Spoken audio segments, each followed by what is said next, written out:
Chapter 1. Sunlight streamed through the curtains, painting bright stripes across Alex Peterson's bedroom. Excitement jolted him awake, a grin already spreading across his face. Today was the day, his 11th birthday.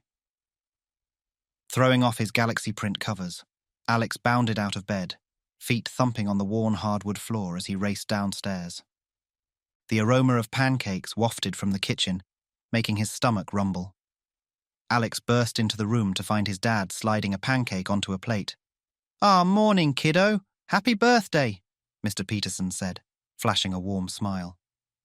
At the table, Alex's sister Olivia briefly glanced up from her phone.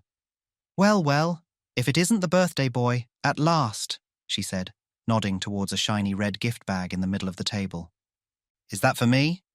"Sure is," Mr. Peterson said, sliding a plate stacked with golden pancakes in front of Alex. Syrup pooled on the plate as Alex tore into the gift, paper flying. His jaw dropped open as a sleek black rectangle emerged from the tissue paper. No way. A smartphone. "It's a phone! A proper phone!" Alex exclaimed, turning the device over in his hands. The screen gleamed under the lights. "It's not got a box, I'm afraid," his dad said a little awkwardly. "But I got a great deal on it from a market stall downtown."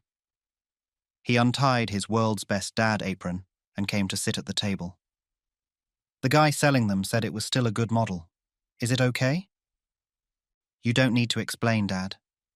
It's brilliant." Alex knew his dad worked long days, but money was still tight, and the phone did look cool. He looked back in the bag, but there was nothing else. "Does it have a charger?" His dad looked uncertain, but Olivia answered for him. "You can borrow mine." She hurried off to fetch it, stopped at the door for a moment and said, "Turn it on anyway. It probably has a bit of charge." "Well, I'm glad you like it," Mr. Peterson said, as Alex turned the phone on and the screen flickered to life. He peered over Alex's shoulder. "You'll have to show me how to work all those bells and whistles sometime." As Alex scrolled through the apps already installed, a strange icon caught his eye. An eerie green glow pulsed around what looked like an ancient stone letter T. That was weird. Probably some preloaded wallpaper app or something. He'd check it out later. "Well, it's working and it looks good," Mr. Peterson chuckled. "Finish up your breakfast and then get dressed. I'll drop you and Olivia off on my way to work. And don't forget, dinner at the Pizza Palace tonight for the birthday boy." He gave an exaggerated wink. Olivia dashed back in with a charger in her hand. "Here you are, Squirt. It's my spare one so you can keep it," Olivia said with a smile. "Come on, race you upstairs. Last one up has to wash the plates." She took off like a shot. "Not fair, you got a head start," Alex shouted, phone clutched tight as he sprinted after her. He barely noticed the strange green icon as it flickered on his phone screen, pulsing against his palm, almost like it had a life of its own.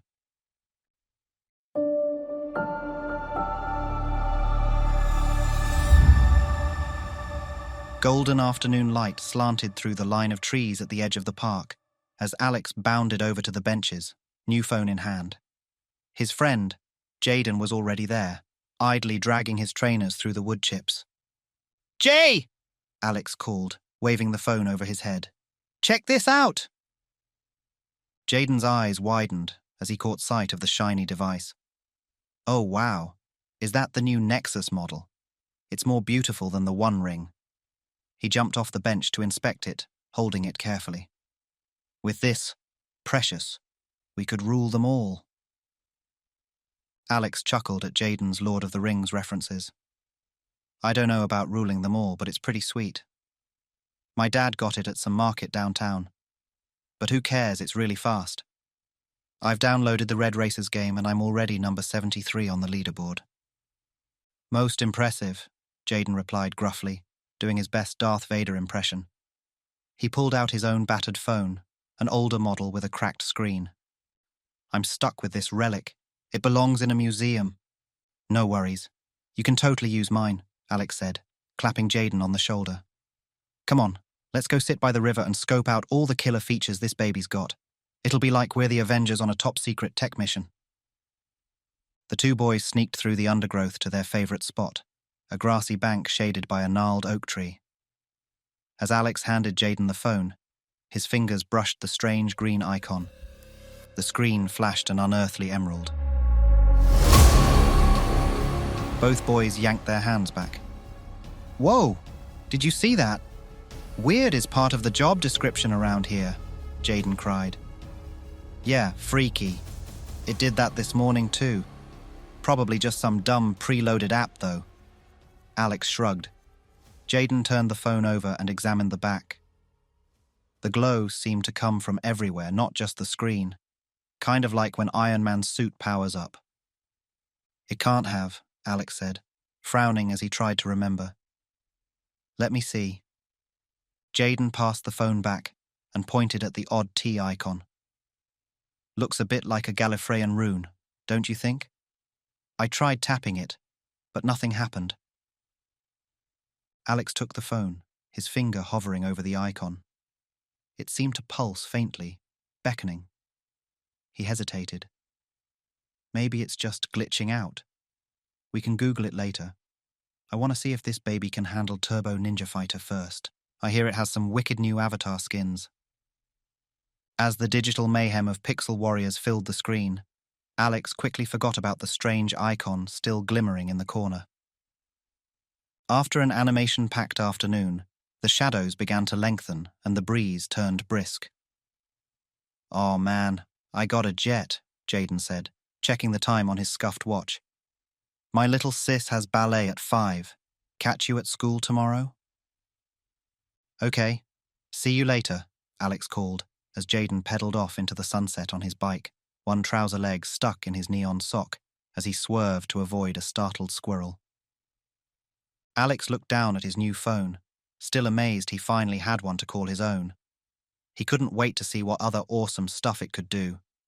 Maybe he'd try making his own ringtone later, or set up a super color-changing lock screen. The digital world was his to own now. Alex stuffed the phone in the pocket of his cargo pants and started the short walk home through the tranquil neighborhood. A faint green glow seeped through the khaki fabric, pulsating softly against his leg.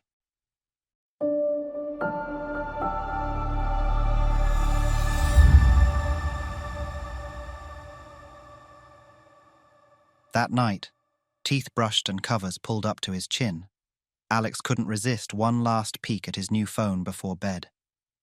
The screen's electric glow lit up his eager face in the darkened room.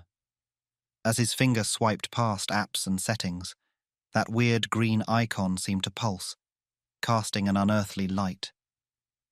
Unable to resist, Alex tapped it. The phone screen rippled, then flashed an eye-watering emerald.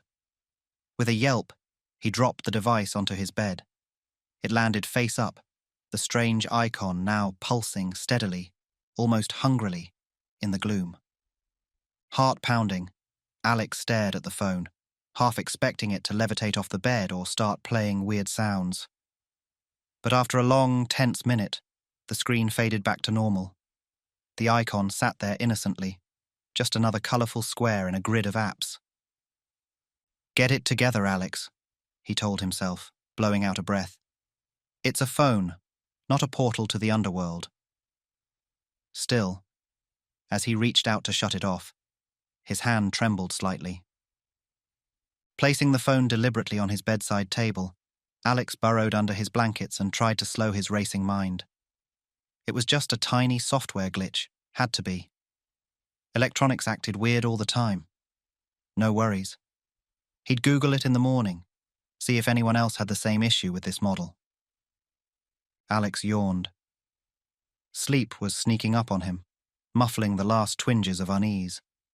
By the time his breathing evened out and his limbs got heavy, he'd forgotten all about the phone's odd antics. As he slipped into slumber, the room fell still and quiet, the soft hush of suburban night enveloping the little house on Maple Lane. On the table beside his bed, the phone's blank screen reflected a patch of moonlight from the window. Then, like the flash from a camera phone, the green icon flickered to life, A ghostly after-image burned on the backs of dreaming eyelids. It pulsed quietly throughout the night, waiting,